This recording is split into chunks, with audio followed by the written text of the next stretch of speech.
wants to save money? Welcome back to HobbyTinker. Everybody has hobbies. I want to save money. You probably want to save money. We all want to save money on the things that we're doing. Let's dive in. Why would you be looking to save money on a car build? Well, if I'm being honest, the types of people that most likely are looking to save money on a car build don't have all the money to build the car in the first place. There's probably a lot of factors. You probably can't take it from your everyday 9 to 5, or maybe you just have limited funds to use on a excess joint that ain't helping nothing going on in your household.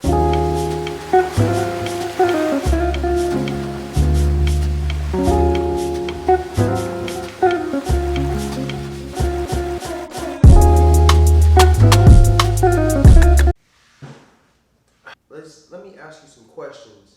You can answer those however you may, and we're going to try to figure out how you can save money. First question, do you have tools? It's probably the most important question. Do you have tools? Because depending on the tools that you already have around your house, apartment, wherever you can work on the car, there are certain things you can do, little things to mitigate costs. Do you have somewhere to work on your car? That's probably a majority of the problem for people who are trying to build cars who don't have a garage or don't have a dedicated space. People used to work off the barter system, and in the world of mechanics or car world, it seems very apparent that people work off, you scratch my back, I scratch yours. So with that being said, is there anything, any skill or talent that you have that you can present to somebody who can help you with certain services on your car that you need done? Paint, audio, tires, wheels, whatever it may be on the car that can mitigate some type of cost, right? So there's a give and take in pushing and pull in all of this circumstance. So either you have the tools and you know a little bit of knowledge, you have knowledge in other areas that somebody else who has the knowledge needs your help for something, and they, scratch my back, I scratch yours type of thing. Are you willing to learn? So are you willing to learn? And when I say that, granted, go get you some tools because you need tools to actually do anything on this vehicle. Maybe you can even borrow some tools, who knows? But if you have the willingness to learn, you can do a good amount of work on your vehicle in not the biggest of spaces with not the most massive of tools. Jack stands, a wrench set, socket set, power drill or something, you can potentially do 60% of the car, as far as the reliability of the car. But yeah, and I say you can learn because YouTube University is a real thing. YouTube has every single thing that you could potentially want to do to your car broken down by somebody throughout this actual universe, which is amazing because there's a million different types of ways that somebody's presenting it to you to where you can learn. And that's the best thing about YouTube is if one person doesn't teach it the way that you learn best, there's somebody else, and there's eventually going to be somebody that teaches it exactly how you need it to be broken down to actually accomplish the goal.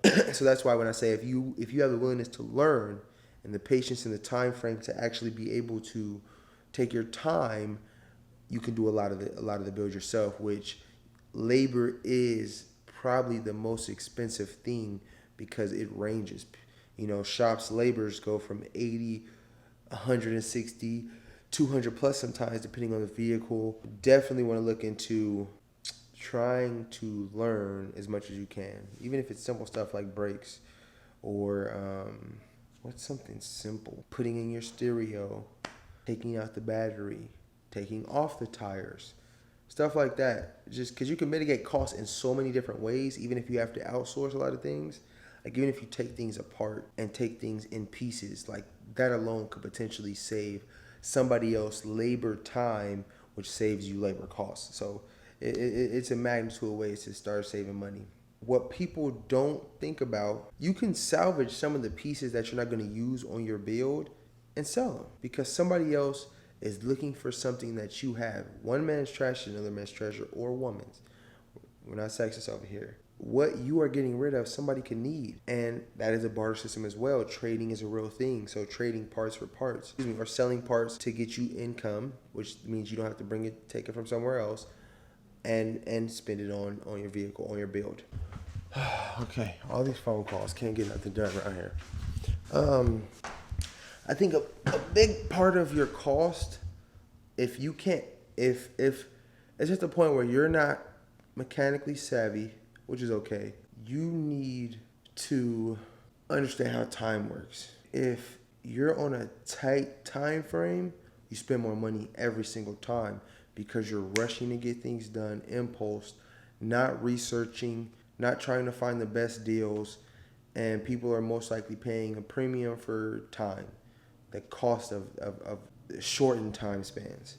Right? Because the thing is, you can break down costs. Sometimes you can be helping somebody else by even just giving them that job and the expansion of time. Like sometimes when moving fast, you spend a lot of cash. Try to work out some type of budget for your build, because we tend to go over our budget if we're not managed by a budget.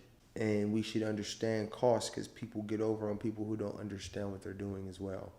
And unfortunately, it's a lot of people out for their next dollar, so they're going to get over on you.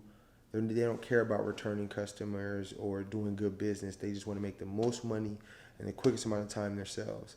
So they're looking for people like you that are in a rush.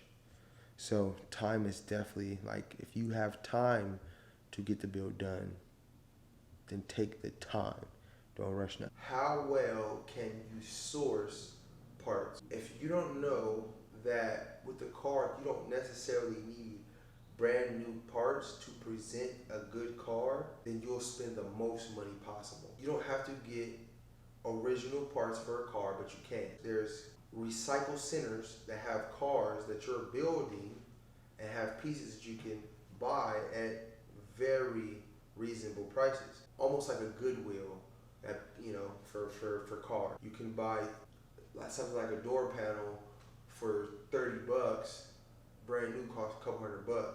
That's a pretty big pay difference, but you have to understand that you can do that and you can repurpose a door panel. So sourcing parts is a big thing. Again, trash to treasure. Just like I told you earlier, hey, if you have things that you're salvaging that you're not going to use, you can sell it. Those places where you would sell it, there's people selling things that you may need at a fraction of the cost to get your build completed at the most economical price possible. Because nobody just wants to spend $1 million to do something, but there is certain cases where there's nowhere to cut costs because you need to get it done a certain way, and there's only certain people that can do it. That's where specialty cars take specialty precision, take specialty parts, and that's specialty money. But then there's a lot of vehicles, majority, that don't need the specialty items to get the job done well.